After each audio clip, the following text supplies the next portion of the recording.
Hello and welcome to Mac Power Users. My name is Stephen Hackett. I'm joined by my friend and yours, Mr. David Sparks. Hello, Stephen. How are you?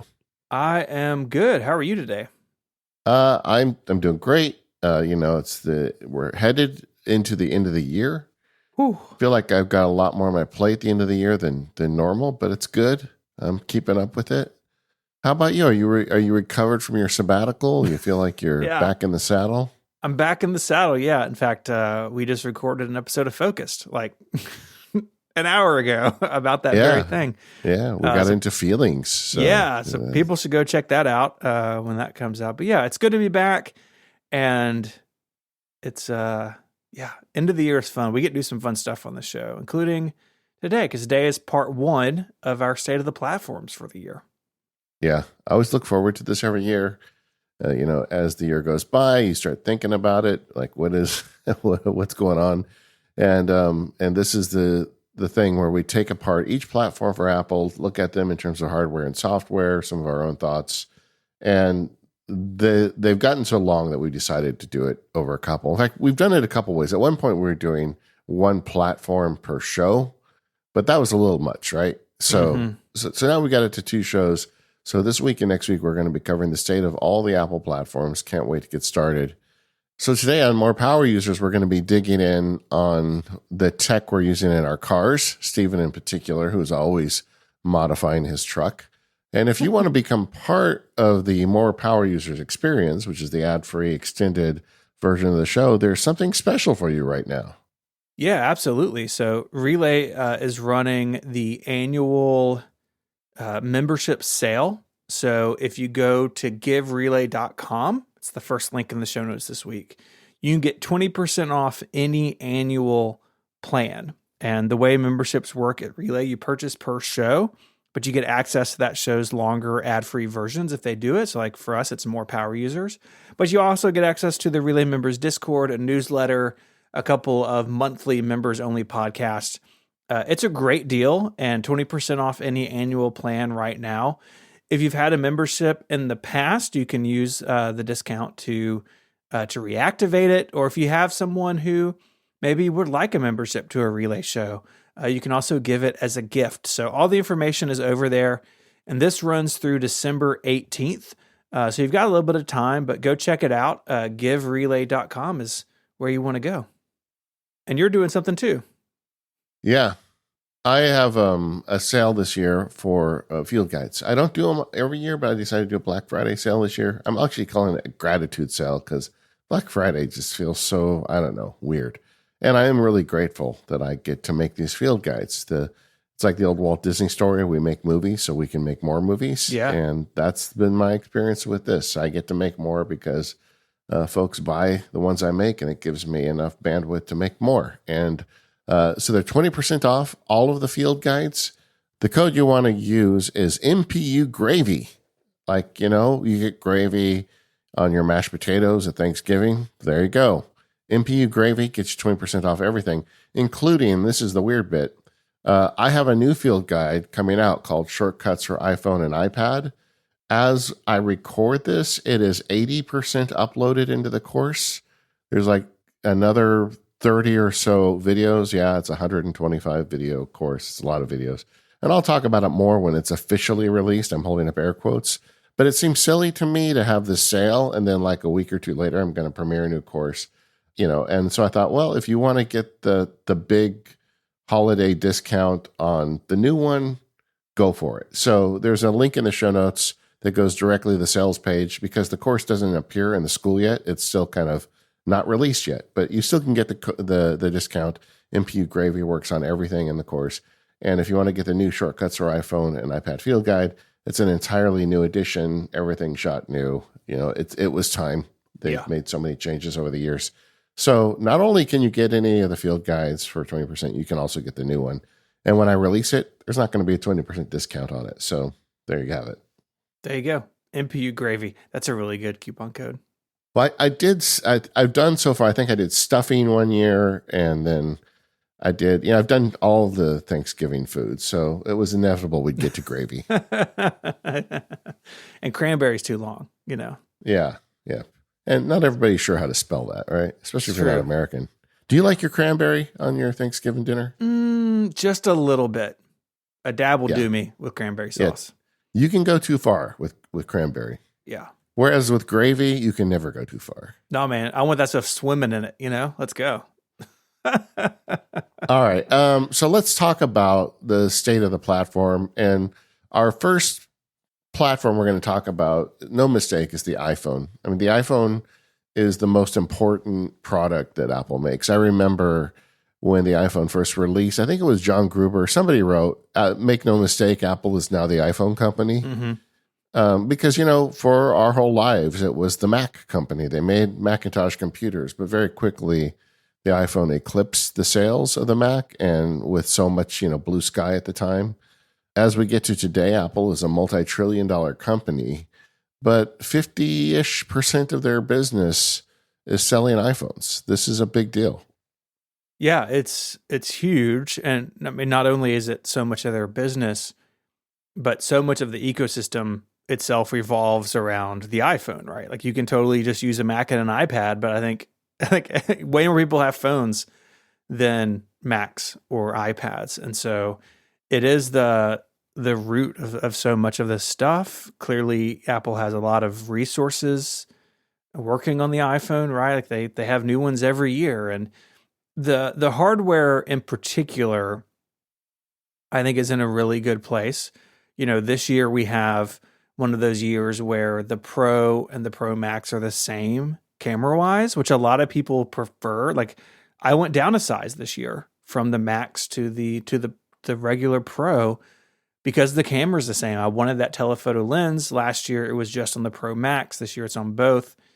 And I would like to see Apple attempt to keep the Pro and Pro Max the same. I think the Pro Max is just a little too big for a lot of people. I've really come to like the smaller size Pro, but I really feel like they're in a good spot hardware wise, right? Common things we were complaining about the previous few years, right? Still using Lightning. Well, it's USB-C now. The Pro phones are really heavy. Well, they've moved from steel to titanium, and that's really nice. The colors are boring. This year, the colors are great on the regular phones. I think they're in a healthy place. Well, I think you're going a little far saying the colors are great, but Oh, on the regular phones, they're pretty good. The Pro phones are still boring. Yeah. I want to go back though to this thing where they have some years where the cameras match and some years they don't on the Pro. And the fact that like years like this exist where they ship the same camera system on both phones, to me is a sign that this is not a money grab situation when they are different. I feel like sometimes they need more space, which the bigger phone has. And maybe sometimes there's a capacity question, like can we make enough of these things to put them in both phones? And when that happens, they always seem to skew towards giving the big one the better camera. But I felt like if it was always like their plan to try and get you to upsell you to the more expensive, bigger one, then they would never have them match. So I think this is just it's going to be a year by year thing. Like as the camera technology evolves. I mean, we're hearing rumors now that they want to put a camera in at some point in the future with a variable aperture, which means you could dial down the aperture to let more light in, get more bokeh, and then and dial it up to get more depth. Depending on what you're doing. I mean, Apple is coming for all your cameras. There's no question. And I think they are going to be willing to split that again if that's what it takes to get over the goal line of making a better camera. But we are in a year where you don't have that limitation. If you like a smaller camera, but you want the best possible camera system, you can get that now.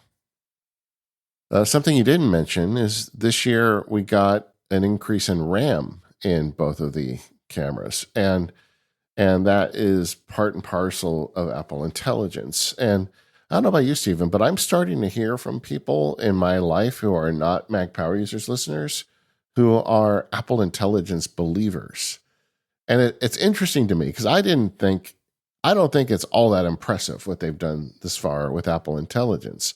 But that's as someone who plays with the big models and knows what artificial intelligence is currently available to do. Whereas my sister just called me the other night. She says, I love my new iPhone. She's been editing all her photos. Like, she got her grandkid picture. She's taken out other people. She's fixing their hair. She's like, all the Apple Intelligence photo features. Yeah. She in her mind, that is the peak of artificial intelligence technology. And she wants to go now buy a new iPad. She's like, well, I need this on my iPad too. So I'm like, well, your iPad's really old. It doesn't support it. Okay, so which ones can I buy now that have it? Yeah. And I think there's a lot of people out there. They're probably not our listeners, to be honest with you. But I'm starting to see, what Apple was aiming for with this. And that's all possible with these new iPhones with 16 gigabytes of RAM. Yeah, absolutely. I mean, when we talk about the Mac next week, it's the same over there, right? The base is now 16. Those models need a lot of memory, and the phones, they've been slowly updated over time, and now they've reached a new height. Can I also talk about titanium for a minute? Please. Because as we led up to this, there was a lot of discussion over the years and rumors. We've heard ceramic, titanium, and carbon fiber, right? That was always one of those three was going to be the next thing they did to make it lighter. And now since titanium has released, it feels like the rumors have stopped. I'm sure Apple is still testing materials. Do you think that they're going to stick with titanium for the foreseeable future? Or do you see this as like a transitory material? They probably have something even lighter up their sleeve. Yeah, I don't know. Part of me even wonders, like, do people care that the Pro phone is made of a different material than the regular phone? Like, I'm just not sure that is a big part of the equation. I think most people update to the Pro phone because they want the third camera. And so if weight is such a concern, like I, for one, wouldn't care if my Pro phone is made of aluminum, just like the regular phones are. So I don't know. Ceramic seems really expensive. Carbon fiber is not something Apple's really ever played with. It was even rumored for the Macs for a long time. You see carbon fiber in laptops and stuff from other manufacturers. So I don't know. It's hard. If I just had to guess, I'd say titanium is here to stay for the foreseeable future. Yeah, I agree. I think it's just like the natural, easy solution. And I do think ceramic and carbon fiber at the scale Apple makes things would be difficult. But maybe there'll be some revolutionary change in technology or manufacturing process where it becomes something they can look at seriously. I mean, I'm sure they're testing it, but my guess would be that titanium is here for a while. Yeah, me too. One new thing this year. Yeah, we're both thinking about the same thing, I can tell. Camera control. Yeah. So down on the bottom right, if you're looking at your phone on the 16 and 16 Pro lines, new button / trackpad. It does a lot of things. And on the surface of it, right, Apple wants, like you said earlier, Apple's coming for all of our cameras. This makes the phone even more camera focused, if you will, where you can hit the button to launch the camera from anywhere and move between the different modes and focus and, change the tones and the colors, all that stuff they've added this year.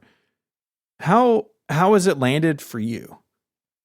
I have a different take on this. I don't know. Maybe I'm a fanboy. I don't know, but I don't think it's that difficult to use. I mean, the half press for me is not that hard to find. Yeah. So I guess I should back up. Everybody's complaining about this thing because it's more powerful than just a button you press to activate the camera, although you can turn a switch and make it that. But if you leave it in the default setting and you half press and you slide your finger, you can change one of the parameters of the photo. I use it to change the focus level from 0.5 up to the zoom level. And then, so you just half press and you move your finger and it changes the zoom level. I like it. It's not hard. I don't make mistakes with it. And I haven't really studied it or practiced it. I feel like for whatever reason, I guess my finger pressure meter in my brain matches whoever at Apple decided how to set this thing up.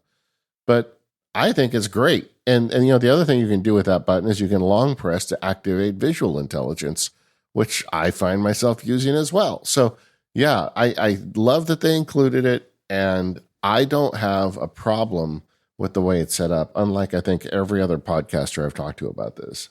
Yeah, I fall in that camp. Yeah, no, I get it. I started thinking, am I just like an Apple apologist or something? But no, it just works. No, I and clearly Apple thinks it works, so they wouldn't have shipped it, right? Like yeah, they believe in it, and yes, you can bail out and just make it a button, which is what I've done. But I think their intention, like make the camera completely controllable from this thing, or at least mostly controllable, is admirable. I think people want to do that. They want to access their phone from their camera from anywhere. I think all that's good. yeah. Well, I like it. I had the camera app in my dock for years. I took it out. My brain has now successfully been rewired that when I want to take a picture, I just push that button. And it's a big win. And I'm glad that they did it on all devices, not just the pros. And I'm sure that over time, you too will see the benefit of the half press.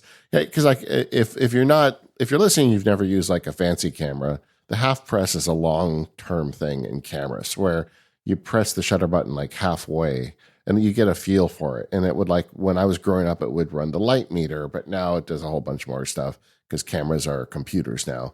But yeah, this thing you just kind of press halfway and you slide your finger on the switch and it changes the lens focal length. It changes the lens system. And when I'm taking family pictures, I use it all the time for that purpose, exactly as Apple intended. So I'm in. Yeah. Yeah. For me, it just felt a little too complex, and I would end up sort of in a mode I didn't anticipate by like doing the swipe wrong.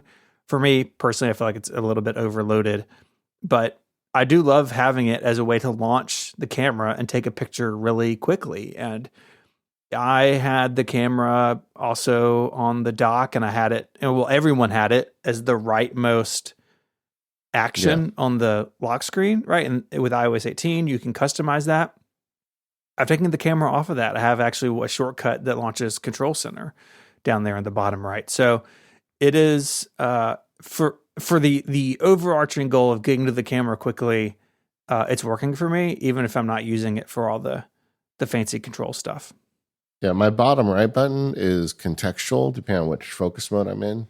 So, like if I'm at Disneyland, it's the Disneyland app. If I'm at home, it's a different thing. So I've got different uses for that button, but the camera is not one of them at all. One thing that's not on our list this year, and I think this may be the first time we've covered this and we didn't discuss this topic, is screen technology. And I was thinking about that leading up to the show. Could the screen get any better at this point? I mean, like, what could they do that we would notice? It's really good. I feel like it's really good. I mean, the resolution is finer than my ability to see dots. So if they doubled the resolution, I wouldn't know it. Same. I think the lowest hanging fruit is that the regular iPhone line is still locked at 60 hertz. And that ProMotion, which is the variable refresh rate up to 120 hertz, has not made it to the lower end phones. Even if the lower end of phones were like, you could set capped at 90 hertz or something to still keep them separate from each other. I think that's something they should address. Now, I personally, like, ProMotion is uncomfortable for me, so I have it off in accessibility settings. But a lot of people really care about it. And the fact that you can still get a really expensive iPhone 16 or 16 Plus and it be locked at 60 hertz is disappointing to a lot of people. Basically, any Android phone worth its salt is faster than that now in terms of refresh rate. I think Apple needs to address that sooner rather than later, probably. Yeah. And the only other one I could come up with was low power mode needs to get better. Like, we should have the ability, like, now they can do like a 1 frame per second refresh rate. And maybe this is a battery problem that needs to be solved first, but I would like to see the phone when it's turned off be even more useful. And there is some stuff going on with some of the Android phones on this, but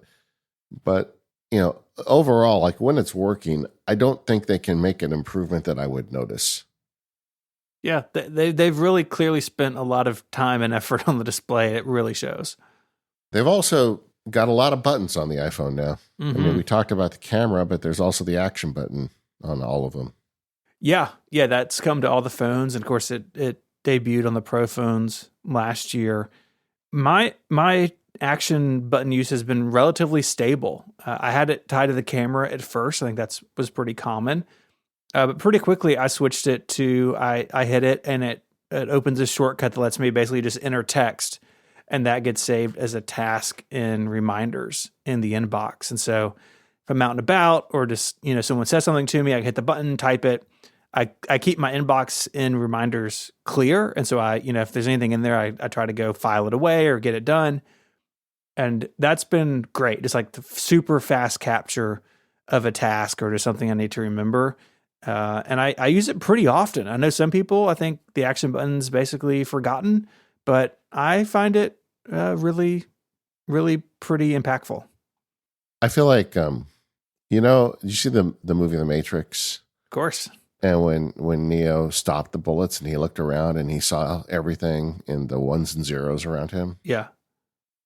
That's me with the action button. I have entered the Matrix, because this idea of a contextual action button where depending on which focus mode you're on, it does different things. That is like the power move. And like if you do it, you will never go back. I took the blue pill or the red pill or whatever pill, And I love this so much. I wish more people did it. I'm going to put a video that I made for the labs into the notes here where I walk through my action button. But so the way mine works is if no matter what I'm doing, the action button does different things. Like if I'm in working, you hold down the action button, it gives me options for, getting the right video recording lights on. If I'm in personal mode, it opens up a Kindle book. It just does everything depending on what focus mode I'm in. And if you're willing to go down that rabbit hole into the Matrix, the action button can be so much more. That's all I'll say. Yeah, people should go check that out. Yeah. So let's talk about software. iOS 18 this year really felt pretty focused in terms of what was added. It was basically two categories. It was Apple Intelligent stuff, which we should say we have an episode planned for early next year going through all the Apple Intelligence features, how they work, where we think they're useful. Some of that stuff is still in beta, so we're holding off. That'll be after the new year. But iOS 18, a lot of Apple Intelligence. But then what everybody gets is a lot of customization. So let's start there. I think this is a super important feature to a lot of people. A lot of stuff going on the home screen this year that's new. Yeah. And like you're plugged into this more than I because of the work you do with David. But I mean, I feel like it wasn't quite enough, I don't. So like we've got the tinting of the home screen to kind of make it like a single color, which is great, but I don't know. It's like it's just not that appealing to me. Same. Yeah, it's not. It's hard, I think, to make the tinting look good, and the fact that it forces the icons into dark mode, like several people, including Underscore, like photoshopped it. We're like, what if it was light mode and tinted? And I think honestly that looks a bit better. It's not for me. I've seen lots of examples where people are pulling it off, but I think I'm not quite the demographic for that particular feature. Yeah, and you look at the success of things like Widgetsmith, and you realize that there is a huge demand to customize your device, and maybe power users aren't as much in that demographic as other like typical users are. But so I could be just missing the boat here. And I will say that I've been having a lot of fun experimenting with gray tints. And I could see myself using something like that, but to make it look yellow or even orange, I just don't find it that appealing. And I don't know if it's the implementation or just me, but that one didn't really land that hard with me. Yeah.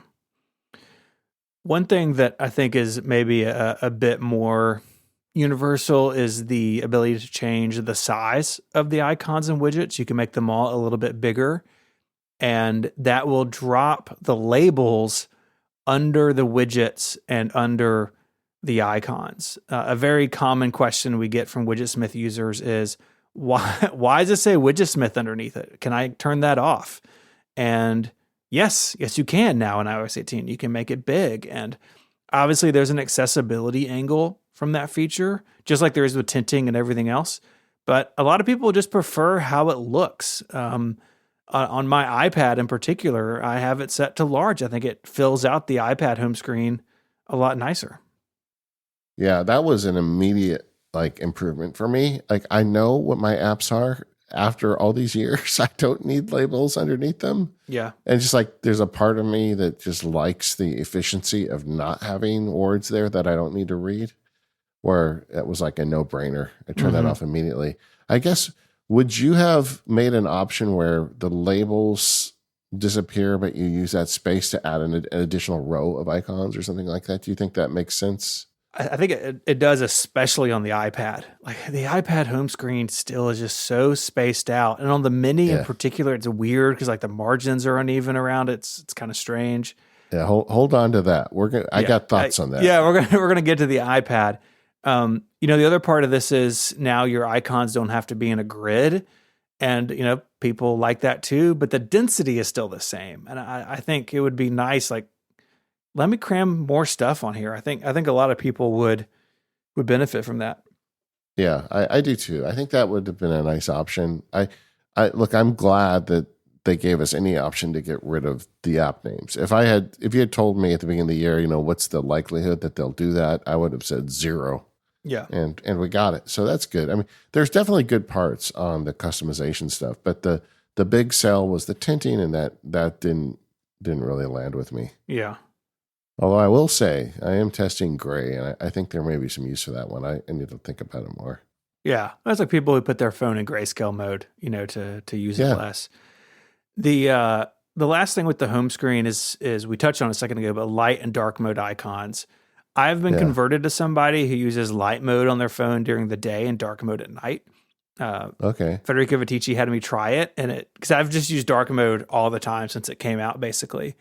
And I kind of like having light mode in the day and dark mode at night. And an option is the icons can go dark as well. And I've embraced that. I think it looks pretty nice and, obviously dimmer in the evening. Not all icons are ready for it, even now, which like blows my mind. Like, okay, iOS 18 has been out for a while now, and it works a couple different ways. Developers can tell the system, this is my light mode icon, this is my dark mode icon. Even with alternative icons, you can supply both.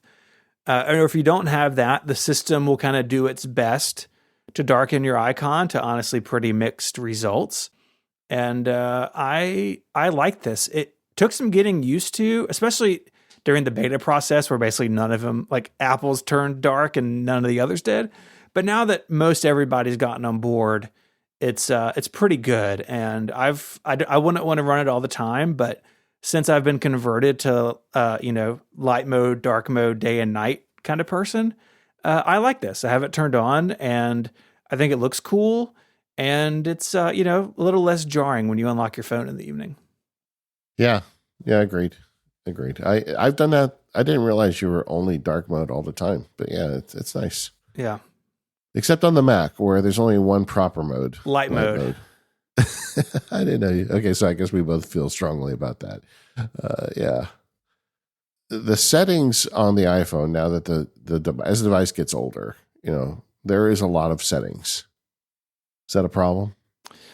I don't.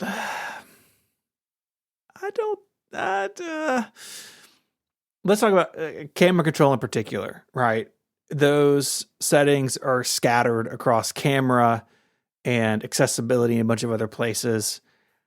I would like Apple to kind of top to bottom rethink the way settings works. And if you're not going to, at least fix search, where searching for things in the settings app is way too specific. And if you're not quite sure what you're looking for, there's very little fudge factor in what it does. This is one area I think Apple Intelligence could be useful. Or like, Yeah. hey, phone, set my icons to dark mode or whatever. And like it has the knowledge base in there, and that's been kind of hit or miss for me in terms of what it'll find. But I think overall, as the system has gotten more complicated and all these features, even if you don't use them, it's good to have these features. I just think that overall it's kind of getting to a point where it's difficult to find things. And this year they did something. It started with Vision OS, actually, I believe, where all of your app settings are now like one level further down. So it used to be in the main settings screen, you scroll past all the Apple stuff and then you had a list of all your third-party applications. Now those are under an apps thing at the bottom, so they're even further removed. And I understand that from an organizational perspective and like wanting that screen to remain kind of neat and tidy, especially on Vision OS. I think it made a lot of sense there, but that may be a move like sideways. I'm not sure it's an actual improvement. I would just like Apple to consider this. My fear about it though is, have you used system settings on the Mac? Like 2 or 3 years in, however long we're into this now, I still can't find things because like groupings are weird. And like, so I understand that I'm potentially playing with fire with this request, but I think the iPhone's gotten complicated and I think the settings have sort of sprawled without a lot of forethought on Apple's part. Yeah, I think you nailed it when you said Apple Intelligence, because this is like the perfect thing for Apple Intelligence to solve. Like throw the model at the settings and then say, like, let me hold up and just say to Siri, can you make it so my phone turns dark at night and is light in the day? And it says, sure thing. And then it goes through and it changes the setting. You don't ever go dig through. It just does that for you. And then you can still have the option to dig through if you want. But I feel like in a future where Apple Intelligence does what it's supposed to, that's the kind of thing where settings is something you increasingly rarely go. Like you just tell it what you want and it does it for you. Yeah. And I get that's a hard problem, but Apple's got a bunch of smart people there. Like what happens if you ask for something? It's not that hard. It's like, not that hard. What if you ask for something the phone can't do? Like, oh, I want night mode during the day and light mode at night. Should it do it? Should it try to prompt you? Like, I don't know. Sorry, that's not possible. Here is the settings screen where you can, I mean, it's like that. I feel like I started the show saying they're a multi-trillion-dollar company. This is a solvable problem. You know, it's like you don't have to go off to the web, with a proper model trained right. There's a solution here. And I get that it's not in the first iteration of Apple Intelligence, but I would hope that there's somebody at Apple thinking through that, because you've got to know that's like one of the biggest frustrations with their customers is, giving a custom experience on the phone without having a PhD in the settings. And it seems like such an obvious fix. Can we move to feelings? I want to talk about feelings. Let's do it. What's your general feelings about the iPhone here at the end of 2024? How's Apple doing? I think they're doing well, but I think they are maybe a little too conservative with things. And I get it. It's 50% of the world's largest company. Like if I were in charge of that, maybe I would be less cavalier than I am here on the outside. But I'm ready for the next chapter of the iPhone. I'm ready for things to get weird. There's a lot of stories about a super thin iPhone next year that's maybe like top of the line and like has a bunch of trade-offs, but it's really thin and light. Folding phones are out there. Lots of companies are doing them. The Pixel 9 Pro Fold, if that's its whole name, it has like 9 words in its name. Really compelling. And I think Google and Android and Samsung and others are doing interesting things. Apple has not entered that market yet. I think that they will. I don't know how soon, but if you take your glasses off and back away from your phone a little bit, the phone we have now is basically the iPhone 10. And the iPhone 10 was really good, and I'm really happy with a lot of things that it does as this current era of iPhone. But I can't help but feel that I'm ready for what's next. Yeah, and there's a tension there because the iPhone is such an important part of their product line. They can't mess it up. Yeah. But at some point, the folding phones or whatever the new tech that makes phones different is going to develop, and Apple's going to look old. The iPhone's going to look old, that old slab of glass, right? And so they've got to get some reps in on what's new.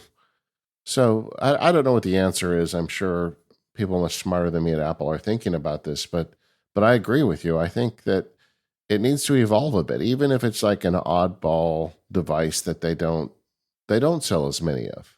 Yeah. Be okay with that, but find out, start getting out there in this space, just like they did with Vision OS. They made a product that isn't going to light the world on fire, but it's going to give them a ton of data and experience on a platform that is eventually going to become really important. And I feel like the iPhone needs to get a little experimental. They've mastered this iteration, but I would like to see them experiment. And I know that's not Apple. They usually wait until there's a clear winner in terms of the new hardware formats, then they get into it. They don't do it publicly. I'm sure there's a folding iPhone somewhere in Cupertino, right? But they're not going to release it until they think it's perfect. But I would like to see more external signs that they're looking for the next thing with the phone. Yeah. Yeah. And that's just the way Apple works, right? Very rarely do we get something like the Vision Pro that's like, oh, this is weird, right? Like it's new and edgy and maybe not a huge success. We're going to talk about that next week. But with the iPhone, right, it's just different. Do you think there is a replacement for the phone? Like, the phone is like the product that everybody needs a phone. Yeah. Do you think Apple has, do you see of anything that they're currently making or on the horizon that's going to replace the iPhone? No, I think the iPhone is the successor to the personal computer, and the personal computer was in charge of the world for decades. And I think the smartphone is the same way. The trade-offs that come with a smartwatch or something you have on your face, even if it's like futuristic glasses, like the future that Meta has pitched, they all come with trade-offs that are difficult. And the phone has trade-offs, but we've all accepted them a long time ago. I think it's just really hard to imagine a world that the iPhone is not the top of the heap. Yeah, or the portable phone. I'm not talking about even just Apple. I feel like that, the combination of a screen and the thing that fits in your pocket. I think folding it and making it thinner and lighter is going to really matter eventually. I also am interested in the in-ear technology, like in the movie Her. The guy had a personal operating system, basically. Mm-hmm. And it interfaced with the computers around him, and it could do stuff with the computer. So he had screens available, but it wasn't really screen based. I think there's some interesting stuff out in the future, but I think for the time being, the phone is the king, and that's where they need to keep putting a lot of focus. This episode of the Mac Power Users is brought to you by 1Password. Go to onepassword.com/MPU and get 20% off your plan. I had a very delightful thing happen to me as a father the other day. My daughter said, "Dad, what's the new Disney Plus password?" And I told her, "It's in 1Password." And she looked at me, she shrugged like your kids do at you, and then she opened 1Password and got it. I love that. So 1Password for families is the thing I want to talk about today. If you set up 1Password for families, everybody in your family has their own installation of 1Password, but you can have different vaults where you share details that make sense with each person. For instance, my kids get the Disney Plus password, but they don't get the banking password. My wife does. And we have a system in place where when something changes, I set it in 1Password, and that is the canonical place that they get their passwords. Now, not only does that save me a bunch of trouble, it also makes sure that everybody always has the most current passwords and that my kids actually have good password habits, because now that they're in 1Password, they're using 1Password. It's really a great idea to get a family plan. As soon as your kids are old enough to deal with passwords, get them in 1Password and have them sharing with you with a 1Password family account. That's what I did with mine, and it's really helped them out. I've even shown them how to set up their own vaults where they don't share stuff with me. So I don't know what's in there, but whatever it is, it's none of my business. So they've got a secure way to store that as well. We've been doing this for years, and we are very much a 1Password family. Maybe you should be too. if you sign up for 1Password, you get so many great things. Every sign-on is secure. It works with every application and from any device. They are constantly improving the service. If it's good enough for 150,000 businesses, it's probably good enough for your family too. To learn more, go over to onepassword.com/MPU. That gets you 20% off your family plan, so you can check it out deeper there. But we are very happy with it. You probably will be too. Once again, that URL is onepassword.com/MPU.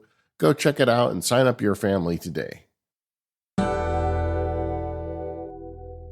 Well, that brings us to the iPad, right? The iPad has been around since 2010. So next year is the 15th anniversary of the iPad, which is absolutely hard to believe. Yeah. The iPad has for years now kind of sprung into a fully featured family of products, right? You've got really 4 models: the mini, the regular iPad, no adjective, iPad Air, and the iPad Pro. The latter two come in 2 sizes. There's a lot of iPads. What do you think about the current lineup, just in terms of hardware and sort of how they relate to each other?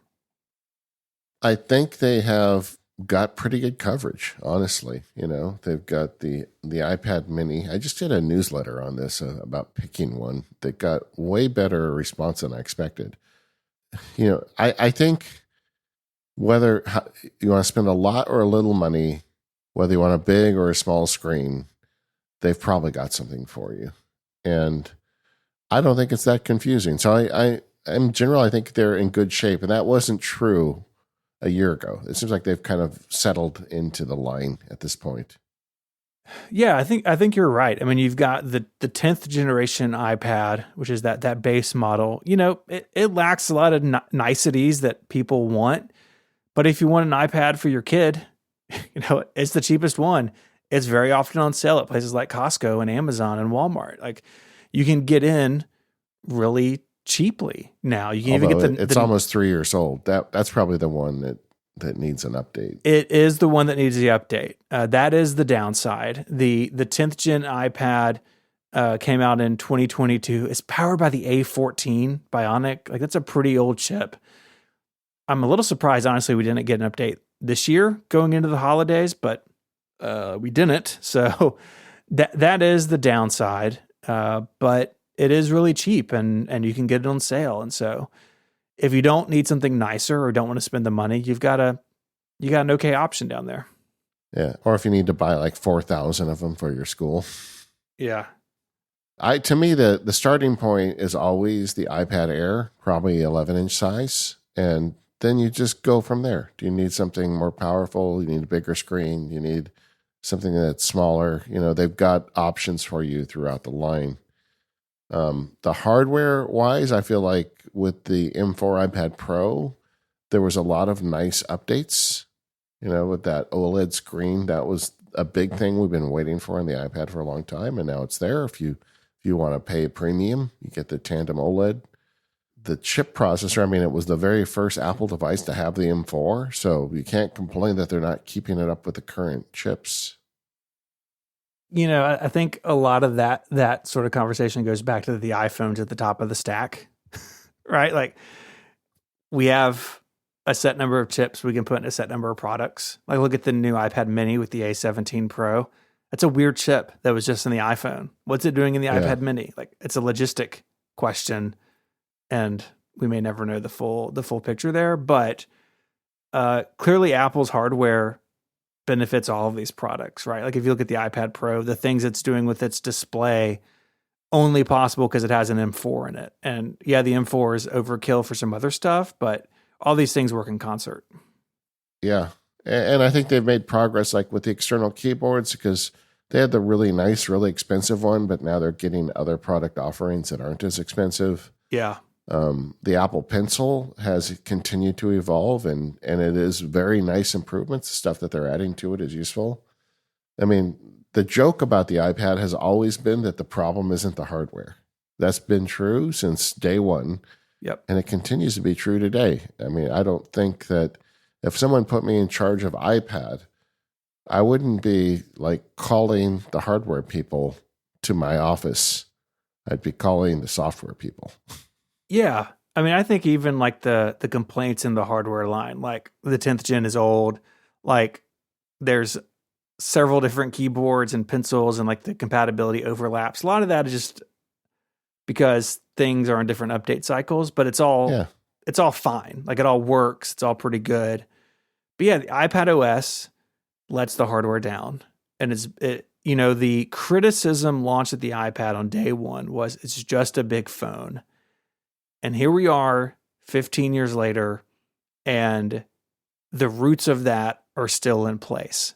And where Apple has tried to move past that, like with window management and multitasking, they don't have a strong, compelling story. I mean, if you pick up an iPad, you can do full screen, you can do split screen and slide over, and on most models, you can do Stage Manager. And none of those meet the needs of everybody, and Apple won't commit to one, so they all sort of coexist. It's just really messy and kind of disappointing. Yeah. You want to get into software? Yeah, let's do it. I mean, like I said, says it's just, resignedly. Yeah, like I said, it's just frustrating. And the iPad, the benefits. Let's start with the benefits of it. The benefits of it are the iPad runs almost everything the iPhone can in terms of applications, and that means it has a huge ecosystem of apps that can run on it. Now, not everything does, right? Including Apple's own journaling app, not on the iPad, only the iPhone. God knows why. Like, what are we doing? But in general, you can find an application to do what you need to do, but you're always going to hit a wall, either because the OS is limited or the business model is limited, that you're tied to the App Store, and that means certain things. What if you want to use a clipboard manager? Well, there are some weird workarounds, but they all involve like third-party keyboards or the share sheet. None of it is like native like it is on the Mac. And for so many of us, I think including both of us, we hit those walls just too often, and it becomes an exercise in frustration trying to make the iPad something it's not. Yeah. I feel like from Apple's vantage point, they look at it like a big iPhone. I mean, I think that's kind of what they're like, well, what if you had a 13-inch screen instead of a 3-inch screen and you wanted to edit your photos? That's great. Just last night, I'm behind on some of my email, as I always seem to be. But I still do the practice where I sit down with my iPad in a chair and I just go through and I dictate answers with dictation and answer as much as I can in like 30 minutes, like a email blast. And some of the email requires more work, but a lot of it I can do this way. And it feels very satisfying doing something like that on an iPad, right? There are things it's really good for, but I think there's a disconnect and part of it's on Apple and part of it's just us internally. I think power users see an M4 chip and this piece of glass, and you think about Star Trek and 2001 Space Odyssey, and you think, I want this to be my only interface to a computer. I don't want to sit behind a desk with a big keyboard and a big screen. I just want to be like living in the future with this thing that is light and thin, but is a massively powerful computer and can do whatever I want. And it's just not that. And they haven't really designed for that. They don't seem that interested in that. There may be a future with Apple Intelligence where that's more possible, but they're just not interested in that. And it's like, I've told this story so many times on the show, I don't want to keep doing it, but like I was talking to my kids about their iPads when they were in college. They're both graduated now, and they were both talking about how much they love their iPad Airs. And they were doing all the things you see in the commercials. They take notes in class. They do, and I realized at that moment, the only way to enjoy an iPad is to use it the way Apple thinks of it, And I've largely done that. So I feel pretty good about the iPad right now because I'm not really pushing it the way I used to. But there's still a part of me that wishes was that future looking device that in my head it could be. Maybe I just jumped to the feelings part on the iPad. I mean, with the iPad, like software and feelings are two sides of a coin. Yeah. There's just always been tension in the product, right? Because it did start as a big iPhone, right? They forked iOS. It was called iOS for a long time. even now, it's just iOS with some additional things on top of it in terms of window management and multitasking. It's not fundamentally different. And so you have its roots, right? And with all of its benefits from security and stability and the App Store and all of its downsides, which we've talked about.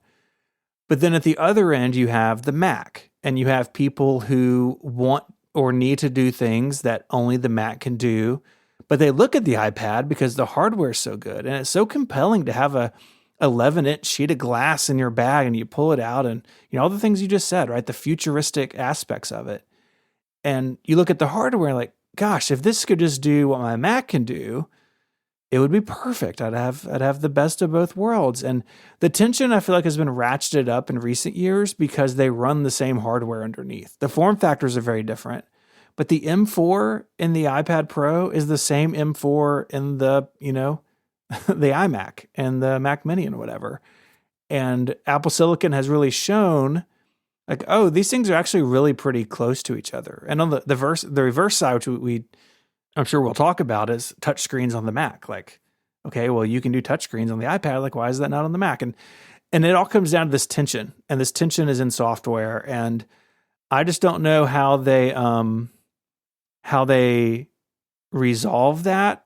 For a while, it seemed like, well, maybe the Mac is going to fade away and the iPad is going to take over. And if you needed to do things that were on the Mac and the iPad can't do them, just like, too bad, you're on your own. But that doesn't seem to be the case anymore. The Mac is firing on all cylinders. And so part of me thinks that Apple's just resolved, like the iPad's just going to be in the middle and actually maybe a little bit closer to the iPhone than the Mac. And that works for some people and doesn't work for others. And Apple's fine with all that. But it leaves a lot of us who need a Mac for our day-to-day work. It kind of leaves the iPad, off the table for us in some ways. And that's tricky. Yeah, I don't think there's an immediate resolution. Maybe I'm holding a candle out for Apple Intelligence to make it more powerful in our hands, but there's a gap between it and the Mac. And honestly, we are the Mac power users. Both of us love, writing nerdy Apple scripts and just getting all of the juicy goodness out of a Mac that you can get. And I don't think Apple Intelligence or any other future technology is going to make that the experience on the iPad. Yeah. And maybe the answer is you just got to figure out, well, what can it do well? And is there a spot for that in my life? And if not, then skip it. I mean, we've had a lot of guests over the last couple of years who just say, yeah, when we go through the thing, what's your hardware? Well, I use a Mac and I use an iPhone. I'm not really an iPad guy. And I think there's a lot of people who've just reached that conclusion. I think so too. You said this really smart thing in the 6 Colors report card years ago, and I know you've had people quote it back to you, but it's like you, for a time at least, kind of like gave in to that tension. Like, the iPad is what it is, and I'm kind of tired of pushing it. And that's a weird place for a product to be in. Yeah. Yeah. Apple Watch. Okay, so let's move on to an even smaller screen. Yeah. Apple Watch hardware, they've got, 3 places you can go. They've got the SE, the entry-level one, $250-ish. They've got the Series 10 now, which has got a new design this year, thinner, lighter, a little bigger screen, $400-ish to get started. And then if you want to go crazy, you can go up to the Ultra 2 at $800-ish. So they've got something kind of right through all the various price points that you can strap to your wrist. How do you think they're doing with the hardware selection? I think really like these other product lines, Apple's done really well here. You can get a cheap watch, and it doesn't have all the niceties, but starting at $249, and again on sale all the time for like one. I mean, you see the Apple Watch SE. I think Best Buy basically always sells it at $199. Like, it's on sale everywhere. That's really great. It's a great way to get into the ecosystem. Yeah. The Series 10, I think, is a really good value. And again, like some of these other products, you can spend more. You can get a pretty expensive Apple Watch Series 10, but the aluminum watch is really good. The Ultra, I think, is the odd one out hardware-wise. One, it did not get an update this year. So, like, it's still the Ultra 2. That's a bit weird. Yeah. I think $799 is a bit high for what it offers. I mean, I say this, I'm wearing my original launch day Ultra One. Like if I were to replace this, like $799, like I already like the Ultra, but the Series 10 having a screen that's just as big, like for a lot less money, that's interesting. And so I think there's maybe some adjustment coming to some of these things. But overall, I think their multi-prong hardware strategy is in pretty good shape. Yeah, I suspect the Ultra is going to be like a multi-year product going Yeah. forward. Like it's not going to get updated every year. But it's weird because they call it Ultra, and in a lot of ways, the Series 10 is better. Yeah. Because it's newer, better chip and some other things. So I think there's some work to be done there. Yeah. And honestly, why can't the Ultra be a 1-year product update cycle? I mean, maybe, Apple works at such a scale that they talk some ways about like, well, we can't afford to do it because it doesn't sell enough. But when you look at how much it sells, it's like it would be a very successful company if that was the only thing they sold. Yeah. And like we've even heard from some of our listeners that like have companies that have dealt with Apple, and like, they have these multi-million-dollar like products that Apple uses, and then one day Apple just decides not to use it anymore because it's too small. Yeah. It's just hard for me to wrap my head around that. And as a user and an Ultra fan, I would like to see it get updated every year and always be the Ultra, the best. Yeah. Earn the name, Yeah. So I feel like that is something that's a ding in the hardware category in my mind. I feel like the SE should not be on sale for $199. I think it should just be $199. Mm-hmm. And if that means you even have to pull a few things out of it, I think there should be a $200 option that you can walk into an Apple store to get and put an Apple Watch on your wrist. Yeah. So I'd like to see that happen. So I feel like there's work to be done on hardware. Overall, though, I think the idea of like the low end, the standard, and the fancy, I think all of that makes sense. The Ultra as the fancy watch makes a lot more sense to me than the gold one did. Sure. Yeah. Yeah.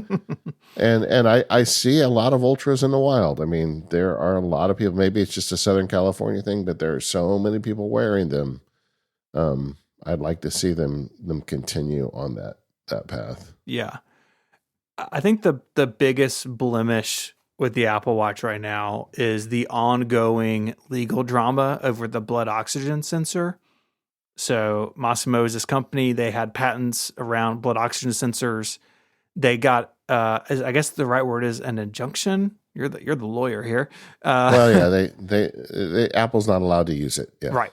The Series 9 actually went off of sale for a little while last holiday season, and the Series 10 and like any new watch has the blood oxygen sensor disabled. And it's one reason another reason I held on to the Ultra One, in addition to the expense, was I got a blood oxygen sensor in this watch and I like that feature. And if I had to replace this watch, I would lose that feature. And like, I don't know what's all going on here. It's an ongoing story. But if it is up to Apple in any way, they should resolve this. It makes the watch worse for not having this feature. And again, regardless of what the truth actually is in terms of who's at fault, it makes Apple look bad. It makes Apple look cheap. Because I think a lot of people see this and like, oh, Apple should just pay them what they want, and Apple's not doing it. And whether that's the truth or not, it looks bad. This should be resolved, if at all it's in Apple's court. Well, I mean, I was a lawyer for almost 30 years. I'll tell you that usually when something like this happens, one of the two parties, one or both of the parties, are being unreasonable. Yeah. And it could be that Apple is cheap. It could be that Massimo's saying we want, $1,000 per customer that you sell this to. I mean, I don't know what they're doing, and nobody's going to say. I can tell you Massimo recently replaced its CEO. That was a news item. Yeah. And boards don't usually replace the CEO unless they think they're making a mistake. And throughout this process, Massimo could have been making a licensing fee, and Apple could have been putting that sensor on. So they both suffered. So, we'll just see it. I this will be a thing that gets fixed one day, and we'll never know the story until somebody writes a book in 10 years. But the fact is, currently there's no blood oxygen sensor, and and hopefully they can figure a way around that. But I've represented big companies that get their hands tied by a partner that becomes unreasonable, Yeah. and there is a number at which Apple probably would pay, and apparently that number is not on the table. And I don't know what the Yeah. motivations are, but you're right. It's just weird that option isn't available, and that's been a big driver of the hardware. I mean, the sensors that they're putting in really make it a difference. I mean, this is no doubt a health device. Like, I look at my friends that wear fancy watches, and once in a while I'll say, man, that would be kind of fun to have a watch like that looks really cool and has a nice, layout. And but then I don't get fall detection, and I don't get it checking my heart for me at all times of day. And like, I lose so much out on the health side that I'm not tempted enough, right? Yep. And just think in a few years, if they can really get it where it like does blood pressure and does, there are additional like blood glucose levels, another white whale they're chasing. Like, if it gets to a point where it's like you're walking around with a nurse on your wrist, constantly making sure that you're in your best health or letting you know if there's a problem, it seems silly to wear anything but an Apple Watch. Yeah. And that's the hardware story. It's like, how many sensors can I get in? How much, much more reliable can this get? I mean, that to me is the big push. And now we've got this one where we've actually gone backwards. It's just silly. Yeah. And I totally agree with you on the health stuff. I mean, I think that is the thing that keeps the Apple Watch on my wrist. I continue to have seasons where I want to move to something else, but that's what keeps me there. And it's not just the fitness tracking in terms of like, I'm going for a bike ride, track it, but just the day-to-day stuff, I think I've shared this, but I had COVID over the summer, and for a while after having COVID, I had issues with like high heart rate, and which I think is, from my doctor said, pretty common. And when I went to go meet with her, like, she'd seen that I was wearing an Apple Watch. She was like, hey, can we look through your data in the health app? And so I pulled my phone out, and because I wear an Apple Watch and I sleep track with the Apple Watch, we had all this data, and we could like zoom out and see like my heart rate before COVID and during COVID and after. And like, we had real data collected out in the real world, because when you go to a doctor, they're just getting a snapshot in time, right? When they check you out in the doctor's office or in the hospital or something. But when it's on your wrist, that data is being collected all the time. Now, I wish Apple would be a bit more proactive with some of the things that it captures. Like in the new Vitals app, which is really interesting, you can see like your training load and your sleep, and you can kind of see all these different things. But if there's an outlier, for the most part, Apple just says, hey, there's an outlier here. And I understand that they don't want to get into the business of like telling you what to do about that, because I'm sure that's very tricky from a legal and a regulatory perspective. Yeah, but it's not your doctor. It's just your sensor. It's not your doctor. It's just your sensor. But sometimes it feels like they kind of feel the tension there. But the health stuff is huge, and I think it's huge for a lot of people. What do you think about the software changes? Last couple of years, they've taken a bit of a swing at redoing the Apple Watch software, particularly with the Smart Stack. Has any of that stuff landed with you? I really struggled with watchOS 10 with things moving around. In fact, I'm sure we talked about it last year. But now with watchOS 11, you can see where they were headed. And where they were headed is live activities on the watch. And so if you have a live activity running on your phone, it gets projected to your watch. It gets basically inserted to the top of the Smart Stack. Now, there are a couple of settings around this that I don't like the defaults of. I don't want the Smart Stack to take over automatically. I also don't want Apple to insert suggestions into my Smart Stack. They do the same thing with widget stacks on the iPhone and iPad. It drives me bananas. Like, I know I put these two things here. Don't put a third thing here, Apple, but whatever. but I really do like having live activities, and I don't want the smart stack to take over. So I can scroll up with the digital crown, and I can see what's going on there with a sports score or a timer or a workout running or something. And so, well, WatchOS 10 felt a little awkward to me, but I see what they were doing now with 11, and I've really come around to the changes they've made, actually. Yeah, I agree. I mean, there's little niggles I have with the way it works and what it picks, but I think I like a little more granular control over it. But of course, I would. I think for most of their users, they got the sweet spot there. Mm-hmm. You've talked about the Vitals app already, but I think that's a nice improvement. And just in general, the collection of health data, that really is just one of the huge benefits of the watch. We talked about in the gift guide last month. There's a family member who I would desperately like to get an Apple Watch on her wrist for that reason alone. And I'm still not sure if I'm going to pull it off, but I'm working on that. I think anytime we talk about software, I have to mention the watch face problem. Yeah. We've been talking about it so long that I feel like it's almost not worth talking about, but it is, as Apple keeps saying, their most personal bit of technology. You wear it on your wrist, and yet they give us so few options as to watch faces. And every year we get one or two more, none of which are all that great for me. I still think the Ultra faces are probably my favorite additions in terms of watch faces, which is another reason why I like the Ultra. But I just wish they would come up with a strategy to let other people put faces on the watch, even if it has to go through a curation in a store. I just want more options. And I don't know why, after how many years of the Apple Watch? When did this product premiere? It's been 10 years. Yeah, 10 years. I mean, how do we not have more faces? Yeah. Is it just me? I don't know. No, it's not just you. And honestly, a lot of the faces they've added, I think, are either not attractive or they have weird limitations in terms of what you can do with them. Or they're just gimmicky. I don't know. Yeah, they do love a gimmick. And there's some frustration. Jason Snell's talked about this. You know, the new Apple Watch Series 10 can refresh the screen once every second in low power mode, or like, wrist down mode, if you will, or I guess wrist up. I don't know, but it means the second hand can move all the time.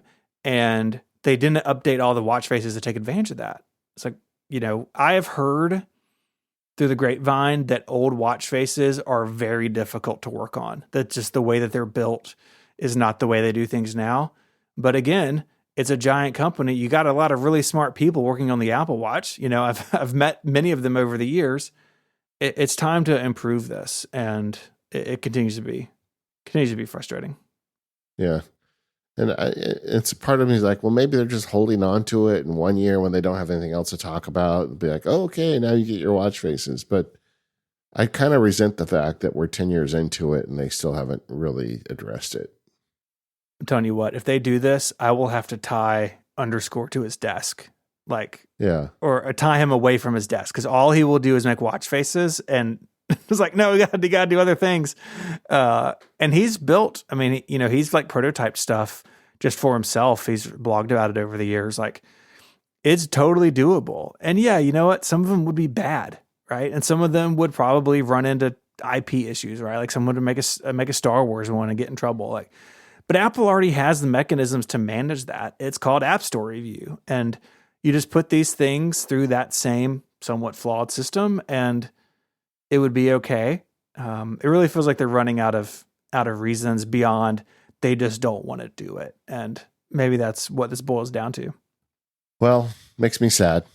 So feelings on the Apple Watch, except for this face downer.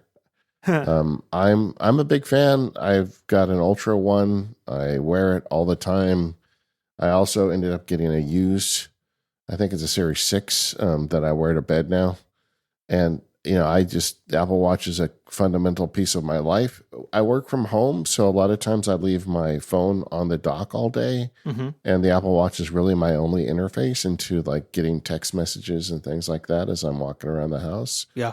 When I go out and do exercise, I don't bring my phone. I just use my watch for that as well. And it's a great bit of technology that I wish had a little better face on it. So do you use the cellular on your watch? Occasionally. I mean, because like when I take walks, I don't bring my phone.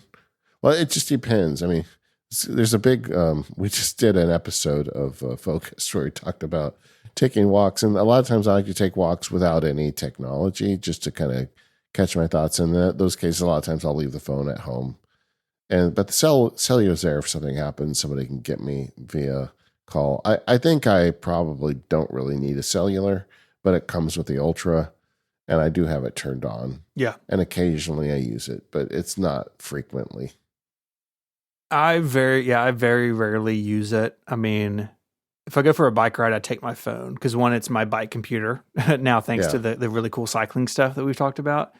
But also, like, I've broken a watch in a bike crash, and like, if that had been my only way to contact somebody, I would not have been able to contact anybody. Yeah, same thing. When I take my bike out, Yeah. I bring my phone goes with me too. And so, the Ultra has cellular. I actually have it turned off. I turned it off maybe 6 months ago because, like, I don't know the last time I used this. Like, it's okay to let this go. If I can always re-enable it, but I don't use it that much. But yeah, overall, like, feelings wise for me, the watch has really become pretty important to me for the health and fitness stuff. I think that you've really got to spend time fine-tuning what notifications come to it. And over the years, I have turned more and more of them off. Very few things come to my wrist anymore. And that makes it a much more enjoyable product for me. If it's buzzing all the time and going off, and I find it can be distracting, but really narrowing it down, what you allow to come to it can make it can really transform it into a product that adds and doesn't take away. Yeah, maybe of all Apple products, the watch benefits the most from you spending an hour in the settings. Yeah, I agree. I think that's a really good point, actually. Yeah, I agree. This episode of MPU is brought to you by NetSuite. What does the future hold for businesses? Well, if you ask 9 experts, you'll get 10 answers. Some thinks that the rates will rise, others think that they will fall. Others might say inflation is up or down. The only way business owners can know for sure is if someone invents a crystal ball.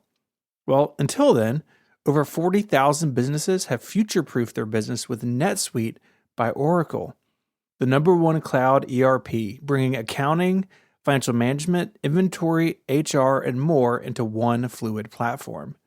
With one unified business management suite, there's one source of truth, giving you the visibility and control you need to make quick decisions. With real-time insights and forecasting, you're peering into the future with actionable data. No crystal ball required. So when you're closing your books in days and not weeks, you're spending less time looking backward and more time on what's next. Having a single source of truth is huge. You do not want to be facing a decision that you need to make quickly and scrounging through a bunch of different systems and spreadsheets and everything else to try to find the data you need. Having it all in one unified system is the way to go. So whether your company is earning millions or even hundreds of millions, NetSuite helps you respond to immediate challenges and seize your biggest opportunities. Speaking of opportunity, go download the CFO's Guide to AI and Machine Learning at netsuite.com/MPU. That's NetSuite, NETSUITE, netsuite.com/MPU. Our thanks to NetSuite for their support of the show. Okay, we have a category just calling Apple audio products because there's a bunch of different things they do with your ears.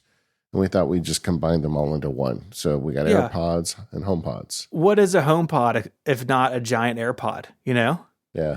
If you think about it. But don't try and stick one in your ear. It doesn't work. Get the HomePod 2 in there. Yeah, such a fascinating part of Apple's business. I think in particular the AirPods line, you know, it's been a theme so far today of like Apple's extended this line and like all the products make sense. I see that most clearly in the AirPods, that you have, in many ways, the AirPods Pro 2 are kind of the default. You know, they're in the middle price-wise. They have the most features. But then this year you got AirPods 4 and AirPods 4 with active noise cancellation, giving people more options for better value. I think Apple's killing it on the range of AirPods products right now. Yeah, I mean, starting with the AirPods 4, I think that's the starting point. They're great. And like you said, if you want to pay a little extra, you can get noise cancellation. It's not going to be as good as noise cancellation with something that fills your ear like AirPods Pro do, but it's better than you would think it is. It's pretty or good. Has any right to be. Yeah. And that's a really great product. And increasingly, it's a computer in your ears. Apple is, like, it detects head nods now, and it does all kinds of crazy stuff. It kind of like what I was talking about earlier, that idea of some future platform that works out of your ear. I mean, we're seeing the baby steps toward that with the AirPods. And I know that I feel like they really opened an interesting product category with AirPods, which is interesting in itself because Apple was so well known for those white cords into the ear pods, and people, that was like, they had advertising campaigns around those things in the past. Yeah. And now we've got this new thing. And again, if you look at it on a spreadsheet, the AirPod business is a very successful company, separated from everything else Apple makes. And I think they've put the right effort into it in terms of the AirPods and the AirPods Pro 2. I mean, the AirPods Pro 2 are now hearing aids if you want them to be, for goodness sake. Yeah. And those are some really great products. But we can't talk about the state of the hardware for AirPods without thinking about the AirPods Max. Yeah. Yeah.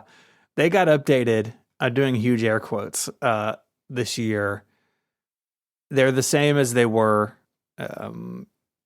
They moved to USB-C, which is nice. They have adaptive audio, which is nice. But they use an older wireless chip, so they lack some of the features the AirPods Pro 2 have. And they're still expensive. I mean, they're $549, and that puts them in a class of products that I'm not sure they fully compete with, because they lack some of the features that these other headphones have, and they lack high bitrate playback and some other things. It's just a harder sell, I think, than anything else in the AirPods line. Yeah, I feel like they're AirPods Max 1.2, not AirPods Max 2, And it doesn't feel to me like there's really a good reason for them not to be better, because it's been so long since the original ones came out. It's like, did they just forget to update these? I don't really understand. It's like, are they going to release a new one in next year that suddenly brings it up to be on par with some of the other stuff they're doing, the other AirPods, or is this just going to be a really slow death? I am very confused about this product, the AirPods Max. Yeah. There's also an issue, I think, for a lot of people with comfort. These things are pretty heavy. For me, they're not comfortable. I know other people like them, and to a degree, that is extremely subjective, right? Like Apple can't make headphones that are comfortable for everybody. Just like some people find the AirPods 4 don't stick in their ear, so they need the AirPods Pro 2 with the silicone tips. Like I fully understand that, but building something out of aluminum with like a steel band, like, you've made decisions to make this product heavy, and that works against them, and for some people at least. Yeah, and there are headphones in that price range that are not heavy, because they use some plastic, or, and that's just not Apple's way. I don't know. This is a strange product. It's weird because when you look at the hardware overall, I think it's in fantastic shape, except it's got a bit of a black eye with the AirPods Max. I think so too. You mentioned a second ago some of the software stuff that Apple's doing, in particular with the AirPods Pro 2. It's so interesting that those have been out for a while now, but Apple has really added a lot of features to them, like adaptive audio, the deal where it can like bring down outside noise, the hearing protection stuff. So if like something really loud happens next to you, it can tone it out really quickly. These products have gotten better over time, and that's interesting for a lot of ways. It's not always true of technology products, but using something in your ear to improve your health, your hearing health, is just such an interesting idea. And I think Apple's work in the health space is among their most important work. And using these things as hearing aids or just having hearing tests built in, again, like go to a doctor if you're in that boat. But if you've never taken a hearing test before, or you don't know how to find a doctor who can do it, or you can't afford it and you have AirPods, like you can do one at home. And like, if everything's fine, that's great. You can put your mind at ease. All that's really compelling and really powered by this, like more than anything else, like the hardware and software of the AirPods together is really hard to pull apart. But those features enabled by all that stuff, I think they genuinely make people's lives better. Yeah. I think they really do. Yeah. Tale of two product directions. AirPods Pro, AirPods Standard, looking great. AirPods Max, not sure. HomePods. HomePods. Yeah. HomePods. So that's the one that doesn't fit in your ear. No, although that it looks like if you were really big, it would. Yeah. It's got the right shape. Yeah, man, I love the HomePod Mini. I have, I'm counting 1, 2, 3. I think I have 5 in the house. I have 2 in the office, 1 in the kitchen, 1 in our bedroom, and then I have one that's on this like battery stand I found on Amazon, and so we like take it out in the yard if we're doing stuff, or it's in the garage, or it's just they're small, they're inexpensive for what they are, and I think honestly the HomePod Mini sounds pretty good for its size. It's not incredible, but for something the size of the size of a grapefruit that costs $100, I don't have that many complaints about the sound. Yeah, agreed. And then there's the HomePod 2.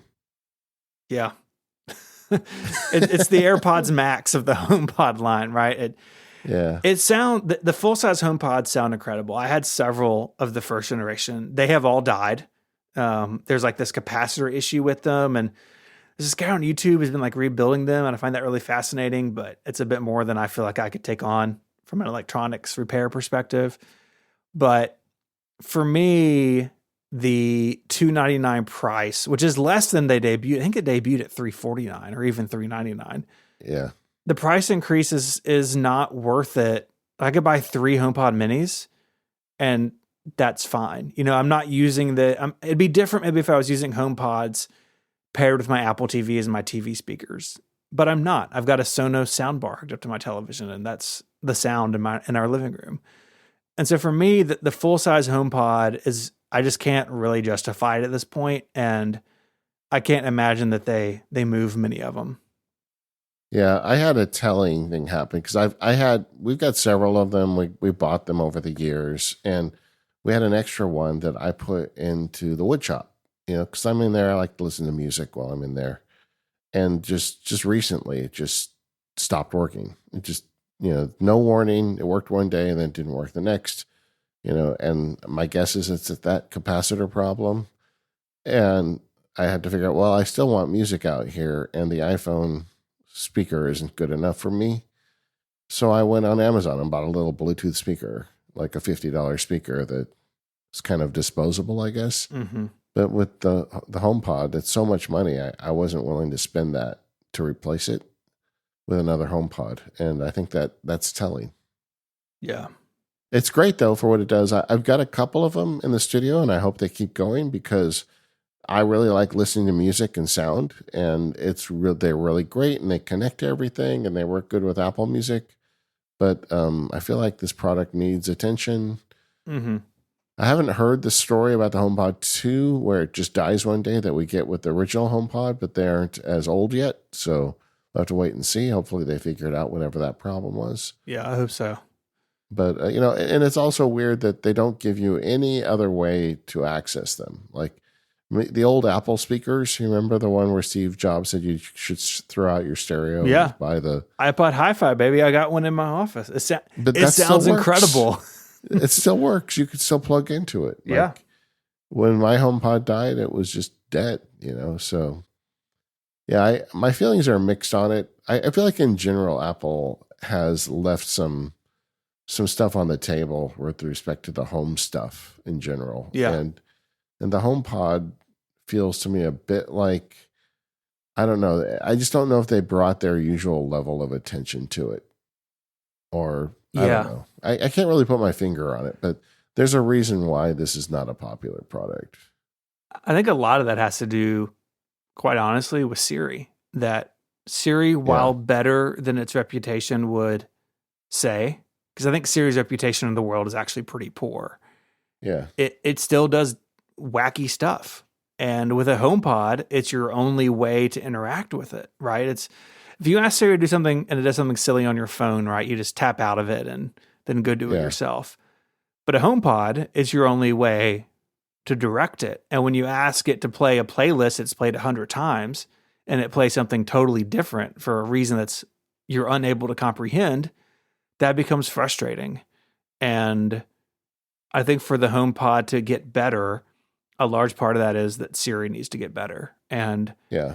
And I honestly don't know, man. Like I don't know what Apple does about Siri's reputation in the world. There was conversation leading into Apple Intelligence, like, does Apple use this to rebrand Siri? Do they come up with a new name or a new brand and just jettison all the damage?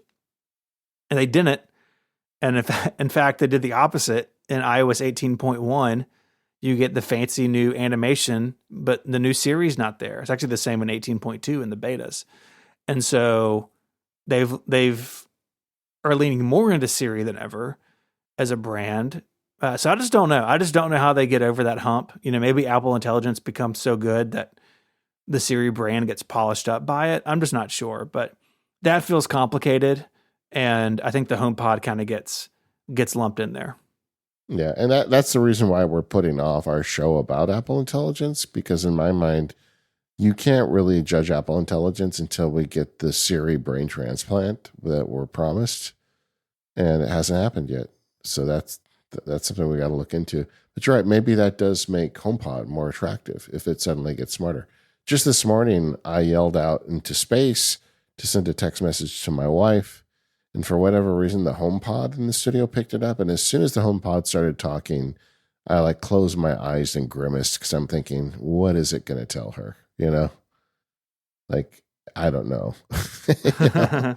And it got the message wrong, but it was close enough she could figure it out. Whereas I feel like if my phone had picked it up, it would have got it right. Yeah, maybe so. It does feel like they sort of act differently sometimes, doesn't it? Yeah. And there's a whole software stack, though, that goes with Apple Audio at this point. In a certain extent, it's almost like its own operating system. And there's some stuff to talk about there as well. Yeah, I mean, what is like the future of this is something smarter, right? Gurman has talked about like do these graduate into some sort of full like home hub command center? Do they pick up screens?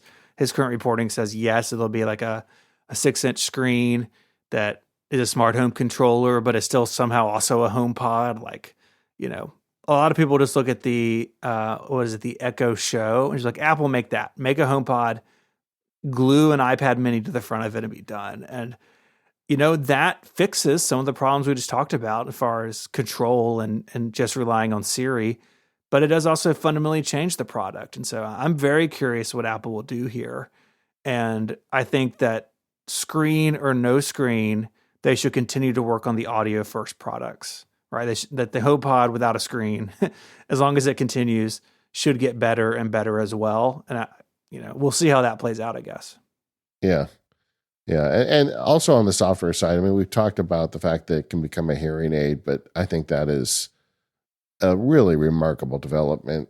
And even the spatial audio stuff, which we haven't really talked about, I enjoy it. I mean, there are some really great remasters of some classic jazz albums I grew up with that I enjoy in spatial audio. It's just a different experience. I'm not sure it's better or worse, but I like it. And I'm not a huge audiophile, so I don't know enough to get offended by it, but I like it. So that's where I'm kind of a typical person. Sure.